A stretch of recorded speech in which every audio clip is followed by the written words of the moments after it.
So good morning to all. My name is Katya Tomsha, and I'm glad to introduce you with American hypnotist Dr. Petrocelli. Ask you if you can describe me a process of putting somebody in hypnosis. Well, we go into different trance states all day long. When you're driving a car, how many times have you driven for hours and you're thinking about a modeling shoot, a boyfriend, something going to school that day, and you don't even realize you passed exit, and you got there, right? Yeah.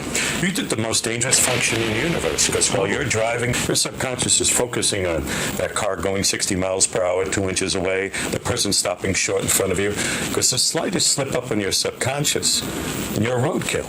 But you go into trance states when you're reading a book, and it's no longer a book. You're there. You're in the character. If you're a dancer or if you're a musician, you go into that state automatically. We just use the state that you create for learning. Now have you go inside. Have you ever gone to a beach?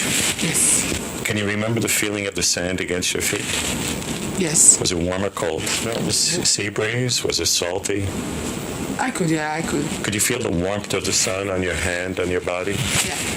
Now, to access those internal states, you had to go inside. Just went into that trance-like state. You have a whole set of interior emotions, just like we have sight, taste, smell. We have internal senses where we can recall a taste, a sense. And that's hypnosis. It's not being in a coma or quacking like a duck. It's just like feeling normal. Some people go into trance states. Certain cultures, third world countries, where they go into a really deep trance state because they're conditioned. They believe in voodoo and other things. But for some people, it's the equivalent of if you have a friend who you're talking to and she's reading a book, and you say, Debbie, or to Debbie, and she's focused. That's like focused attention, a deep state of hypnosis. You may have another friend that you call Donna, and she turns right away. Attention span. It's your ability to focus, to cut out those external feelings around you. English, for example, is not my first language. It will be difficult to put me in hypnosis. Well, it depends how you think, because people don't realize in the English language, certain words aren't taught in the basic language, like exhale deeply. That's not in the basic translation. I have to listen to their words, however they talk. If I'm saying things in English and you're thinking in another language, it doesn't mean the same. It's just like I speak a little Thai. I may say, go up the block. And they say it, block, go up. Tell me if hypnosis can actually be a replacement for more traditional practices or medications. A lot of doctors believe that most illnesses are 80% psychosomatic. Most people claim after a session, I've done more work in this session than I've done in 20 years of therapy. We're working on an outcome. I have to get someplace. I'm not here doing this session just to hear myself talk. It's emotionally draining, and not too many people want to do this work. That's why there's just only a handful of good hypnotherapists. There's a lot of hypnotists out there because anybody can read a piece of paper, but that's the limited extent of their ability. And if you think reading a piece of paper is going to get life-changing results, who are you kidding? Read the piece of paper yourself, save your money. Because when I first started out, that's how I started out. It was up the block from studios, only working with actors. Okay. Self-esteem, expressing anger. I bring up emotions. Self-esteem, performance fears, stage fright, bucks. I read somewhere correctly. You started your practice dealing with actors. The first the first people I charged, our first center was up the block from Robert De Niro's Tribeca Studios. And the story we heard, I had an actress, brand new actress come in.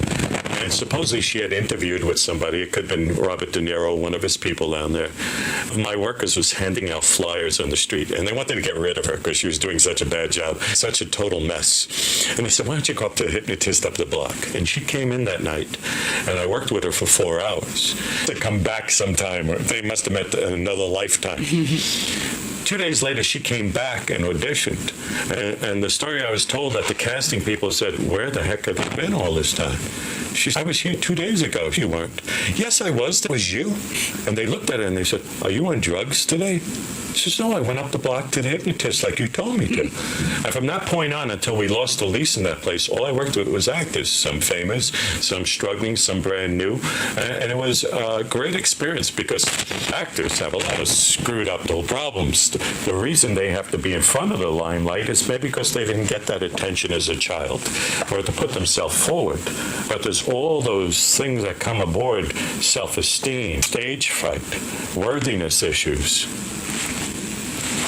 and also allowing yourself to be maybe on a set with 40, 50 people. You got to have an intimate moment, and you got to sort of put that aside and just be there. So how can you actually help them if they have to be naked in like one scene? What do you actually do to help them? We go through all those early emotions starting at the beginning from childhood, sometimes from conception, and we change all those incidents where that first feeling came up that held them back. A 60-year-old man come in here, full-blown panic attacks, right? The first time that memory came up, he was 5 years old, lying in bed, the door was closed. He woke up out of sleep and there was a growling sound outside his bedroom door. He shook like a leaf for 3 minutes. 3 minutes later, the door popped open and it was his cousin laughing his head off. Well, now we know how it turned out, right? So I sent his 60-year-old self back. I had him talk to that 5-year-old. If that 5-year-old knew your cousin was going to be outside that door, he could go through it totally different, couldn't he? Let's rewind it like rewinding a video. 3, 2, 1, the scene starts again. But now that child knows you're there by his side, knows he's safe, knows everything you told him, knows his cousin is going to be outside the door. Just like he's been given a new script. 3, 2, 1, what's happening? He's sitting up in bed laughing his head off. Just change at the level you created it. People think it takes 2 textbooks to learn how to become angry. We'd be a better off society if it took that much work. You step off a street corner today, and a bicycle messenger runs into you. 2 weeks later, you approach that same street corner, no danger in sight, and that same level of anxiety comes up. The stage fright experience was Radio City Music Hall. 5,500 people was my college commencement speech. And it was 8 o'clock in the morning. Now, if you told me as a kid I was going to talk in front of groups, I'd say, you're nuts. Because I would shake walking to the front of the room. I couldn't do it. And I realized when we traced this all the way back, when I was 5 years old, they did the kindergarten nativity scene play at Christmas time. And 3 days before, they told me I had to be the little drummer boy. So all these kids had elaborate costumes. I go home to my mom, says, Mom, you got to make me a drummer boy's outfit. So she goes behind the bathroom door, takes the terry cloth towel that we wiped the dog's butt with, and she threw it at me, and she says, wear that. Because I don't know what a drummer boy wears. 3 days later, they hand me the drum. I've got the terry cloth towel around my neck that smells of the dog's butt, and I'm shaking like a leaf. From that point on, I couldn't even walk in front of a classroom. The first time those feelings came up, being in front of group. To this day, I talk in front of crowds. I know they're more scared of me than I am of them. I know by asking them a question, just picking them out at random, now I have them all in fear.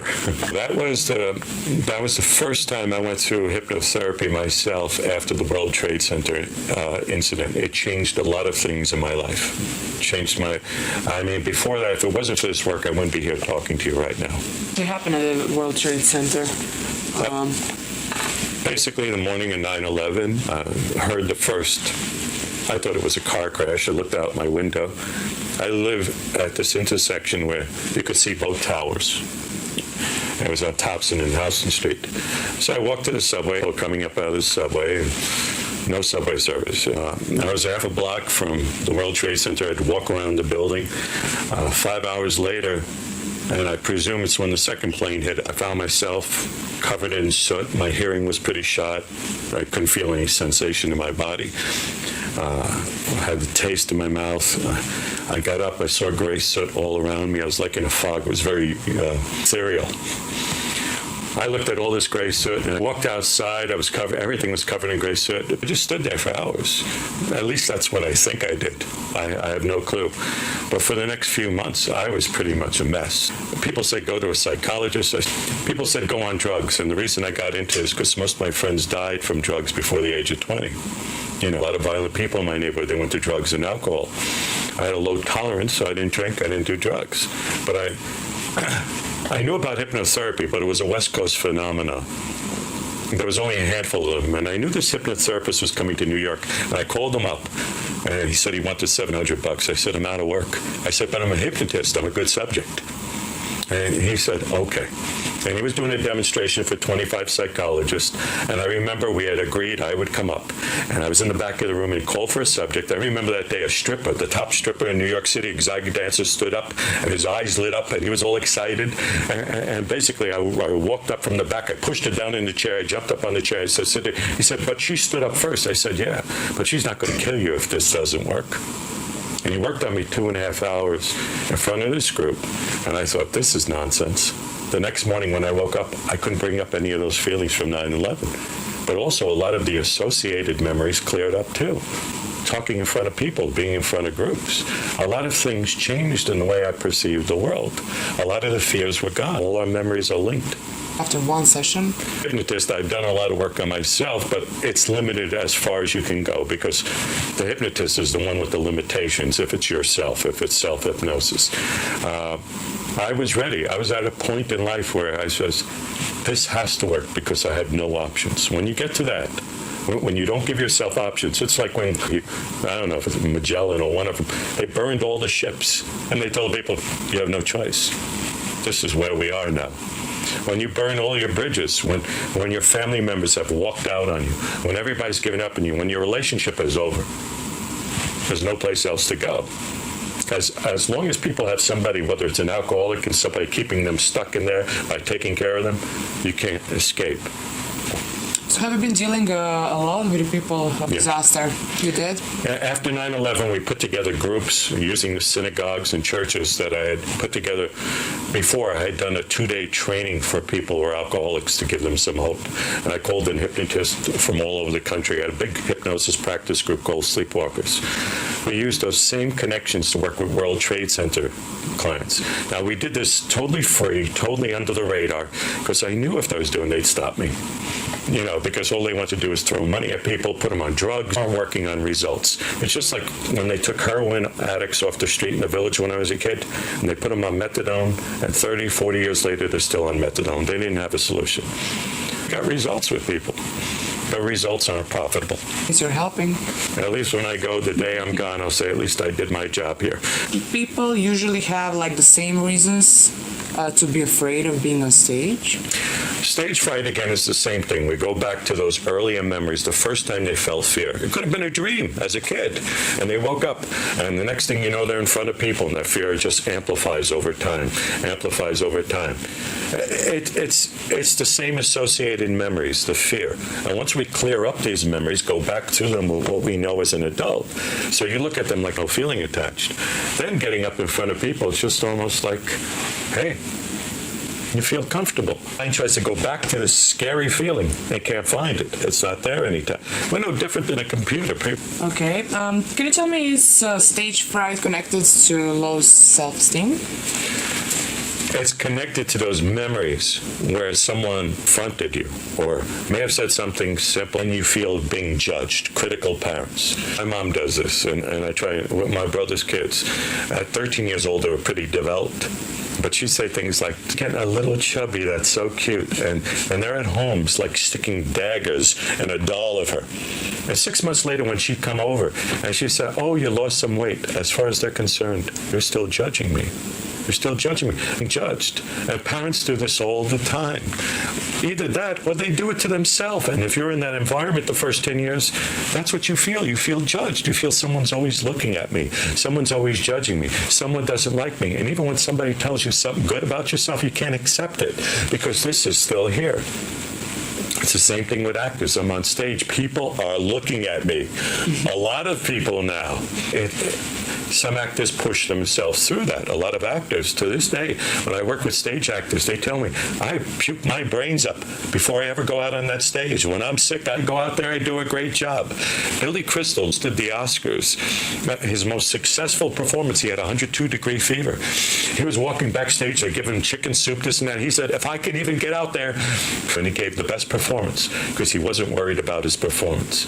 This is all I can give. And he gave way above. Matter of fact, it cemented that job position for the next few years. Nice. What about a lack of motivation? You can actually solve that problem as well? Yeah, it's what keeps you from being motivated. If you get what you want, that means you might have to change something. It means you might have to get out of a relationship you've been in for 7 years. I'm going to make this relationship work if it kills me. When the fact is, the most ideal person in the universe could be right there in front of you, waiting for you. And you don't see it because you're going to make this work. Sometimes, for example, I work with young girls who are basically hypochondriacs. Basically, what happens if they get better? Well, then they don't get the attention from mom and dad. And they'll go from one doctor to another to find one that believes that there's something wrong with them. If a doctor says you're feeling good, find someone who agrees with them. They get some sort of secondary benefit. So it's not motivation. It's what's keeping you from being motivated. If I was motivated, I'd have to get off the couch and leave the remote control for a while. If I was in a relationship, well, I'd have to make it work. I'd have to do something. I'd have to listen to someone else. Leave my apartment, go away from my texting. Maybe I have to pick up the phone once in a while. Motivation. That's why you're here in this country. Americans aren't motivated anymore. Find a reason, lack of motivation. Are you talking to the person who comes? Through it because they believe there is a reason. They believe there. We don't really care what the reason is. But the reason doesn't change the behavior. So we go through those earlier memories. So now they look at it like, who cares? Why do you need a reason when you don't care anymore? Once you no longer have that feeling, you don't care about a reason. You don't care about anything. Matter of fact, you don't even think about it again. In nature, we're not always heterosexual. A worm, an earthworm, has both male and female. You know, on a Saturday night, it just curls in a ball and screws itself. I have a friend who comes here from Greece. He's a little guy. And whenever we walk down the block and there's a 350-pound woman in front of him, he says, John, look at those hips, look at those hips. I say, Starkle, step back. Your testosterone is leaking over here. I'll tell you a great story. It's about my friend and brother's friends. This is about 15 years ago. This is a good-looking guy. He's got blonde hair, blue eyes, peaches and cream skin. He's really an attractive guy, but he's as dumb as an ox. And he'd come around us when we were outside and talk about his girlfriend, Sweet Pea. And when he talked about Sweet Pea, his eyes would light up. He'd look up at the heavens. And all the guys would get jealous and say, how could this idiot get a girl like this, Sweet Pea? And one day he says to us, he's going to propose to her. So guys didn't care if they're going to show up for this. It was an Italian restaurant in the village. And we're all in this restaurant, about 30 guys, and he's standing at the end of the bar. And all of a sudden we're watching him, and his eyes light up again. And like the heavens opened up. And the door opened up. And this creature, 5 feet in both directions, no neck, comes in. And we just looked. I didn't know if it was male or female or human. But we looked at his face, and his eyes lit up like this, like the sun came up. And we couldn't believe it. It was almost like we weren't seeing what he saw, because he was seeing heaven coming in. We were seeing, we didn't know. Now, months later, when guys would get together and we'd talk about, somebody mentioned Sweet Pea, nobody would talk. We'd just look at each other. We didn't see it. We didn't believe our own eyes. A year later, he was getting married, being in the church, and people came up, the bridesmaids. He came up, there was Sweet Pea. And then there was a person in the back of the room none of us had ever seen before. It was his mother. She was like an older copy of Sweet Pea, 5 feet in both directions. Sweet Pea. I went to visit him a few weeks ago. He moved out to New Jersey. He's got 2 kids. But he looks at his wife just like he did 15 years ago. And you know what?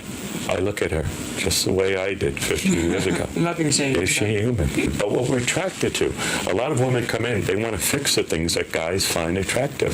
And she doesn't feel good about it, but it's the one thing that turns the guy on. And they change it.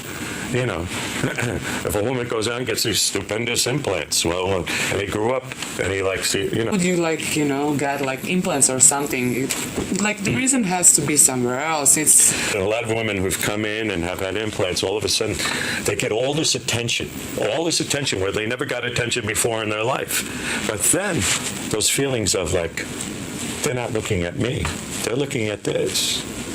Then they start to hate it. You know, this isn't me. You don't love me for me. People are attracted based on a physical basis. And this is a relationship that doesn't last. Everything turns around. You know, modern caveman, it was the oldest guy, the strongest guy who had the youngest woman. Well, now we got cougars. We got older women who are looking for younger guys. Look how our modern society changes. When people were starving to death in countries, it was the heavy woman that was attractive. But look at Marilyn Monroe. To this day, even gay guys tell me she is. There's something sexual, sensual about her. Our whole presence, that provokes that sexuality, that sense. It's what we're comfortable and familiar with. Using all these, your suggestions to yourself, do you have a good life? A quality, a life? you know far more than you would like to. It has changed from what it is. I really like going to third world countries and going to a little village where you walk in the house, you sit down, you eat, and nobody even asks you where you came from. You know, in different cultures. I like people who still have family. We don't have much family here. People get together and there's no communication, there's no love. And what people call love, a questionable thing. To be there for the person in a relationship. And why the heck did you ever get married? And they got married because he had the right job, he had the right thing. But I want him to be independent and I'm independent. Well, why come home? No emotional commitment to the other person. Amazing what people do because of physical attraction, out of sex, or relationships that are, and they'll take it out on themselves another way. Alcoholism, fighting. It's been amazing to me. When I run women through these sessions because they want to feel good about leaving their husband or their boyfriend, 6 months later when I'm talking to him on the phone, how's the relationship? Oh, he's okay. We're doing great. Hasn't done anything different. They changed. They might be coming home every day looking like this. All of a sudden, she's open and receptive. This is what this guy did in the relationship. Guys, when I talk to them, the one thing I would love my wife, my girlfriend to do is to pay attention to me. Pay attention to me. They don't even know what job they work. My wife doesn't know what I do for a living for 15 years. I said, that's amazing. That's amazing. The main cause of troubles that people are experiencing is lack of love. If we had to boil down everything I do, the number one thing that most people come in here is for a relationship. They want that relationship that Hollywood promised them. You know, where they meet that person and there's eternal bliss. There's Hollywood movies in 90 minutes. You know, some out of script where these two people who never should have gotten along in life finally get together. They get married, movie ends. But that's where the relationship starts. Some women told me that they should be forced, before they get married, to live with the guy for 2 weeks. They said, if I lived with my husband for 2 weeks, I would have never married him. Because they can't hold on to the facade. I want the guy who showed up in a suit and tie. I said, the guy who showed up in a suit and tie doesn't exist. The guy who walks around your apartment belching and breaking wind, that's that guy. That was the dog and pony show. The guy doesn't exist. They want this vision. The truth is, we're attracted to however we grow up the first 10 years. And you'll see couples process. Yeah, the long process? That process could take anywhere from a couple hours, depending on a person's age. If they're only 20, it's not too far. But if they're 60, they got 3 times the lifespan. When they're 77, they're just stubborn. Now you're dealing with memory issues as well. Well, thank you very much for answering all of my questions. I hope that we helped you too. So, have a nice day.